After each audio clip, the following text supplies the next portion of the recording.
پنجاب میں خواتین کو چھیڑنے اور ہراساں کرنے کے واقعات میں اضافہ۔ بھائی میں تو ہمیشہ سے کہتی ہوں کہ پاکستان کی سڑکیں عورتوں اور بچیوں کے لیے غیر محفوظ ہیں۔ یہ بچیوں کو تو ہمیشہ گھر میں رہنا چاہیے۔ بچیوں کا کیا قصور ہے کہ وہ گھر میں بند رہیں؟ پڑھائی کے لیے کالج اسکول جانا ہوتا ہے، کام کے لیے باہر جانا ہوتا ہے۔ ہماری اور ہماری بچیوں کی حفاظت کی ذمہ داری تو گورنمنٹ اور معاشرے کی ہے۔ خالہ، ساتھ ساتھ ہم بھی اپنے بچوں کے لیے تیاری کر سکتے ہیں نا۔ اگر ہم اپنے بچوں کو خود کی حفاظت کا طریقہ سکھائیں گے تو اس میں سب کا ہی فائدہ ہے۔ اور ویسے بھی ہم کیوں بیٹھ کر انتظار کریں کہ کوئی آ کر ہماری حفاظت کرے گا؟ بالکل، جب ہمیں یہ پتا ہوگا کہ ہمیں ہماری حفاظت خود کرنی ہے اور ہمارے اندر دفاع کی قابلیت ہے تو ہمارے اندر پراعتمادی پیدا ہوگی، اور تو اور گھر میں اکیلے رہنے میں یا پھر سڑک پر چلتے ہوئے ڈر بھی نہیں لگے گا۔ نہ صرف ہم اپنا بلکہ اپنے گھر والوں کا، دوستوں کا اور تو اور معاشرے کا بھی بہتر خیال رکھ سکیں گے۔ شاباش! اپنا دفاع کرنے کی صلاحیت ہر بچی اور عورت میں ہونی چاہیے۔ ابھی بتائے گا کون کہ اپنا دفاع کیا کیسے جائے؟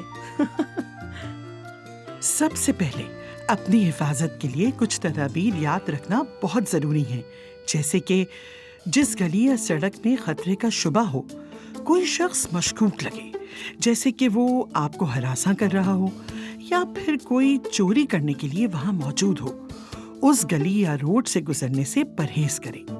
سنسان گلیوں یا سڑکوں کے بجائے بھیڑ والا راستہ اپنائیں۔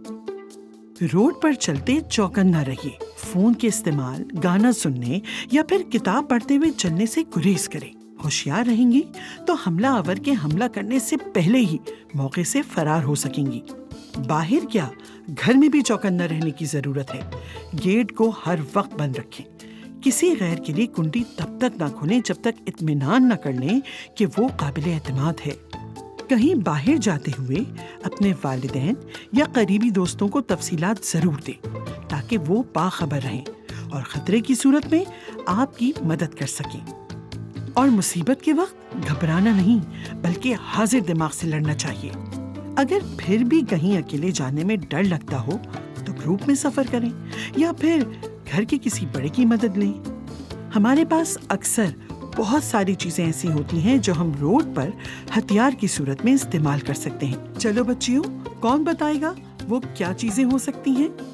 ہمارے ناخن، ہم اس سے کسی کی آنکھ میں مار سکتے ہیں یا نوچ سکتے ہیں۔ شاباش! اور کون بتائے گا؟ ہمارے پانی کی بوتل۔ ہاں، لیکن پلاسٹک کی نہیں بلکہ کوئی بھاری بوتل، جیسے کہ اسٹیل یا لکڑی۔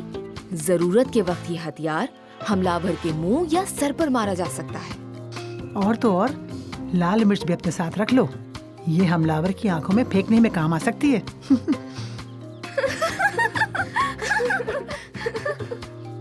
ارے اس میں ہنسنے کی کیا بات ہے؟ بالکل صحیح کہہ رہی ہیں کوثر باجی۔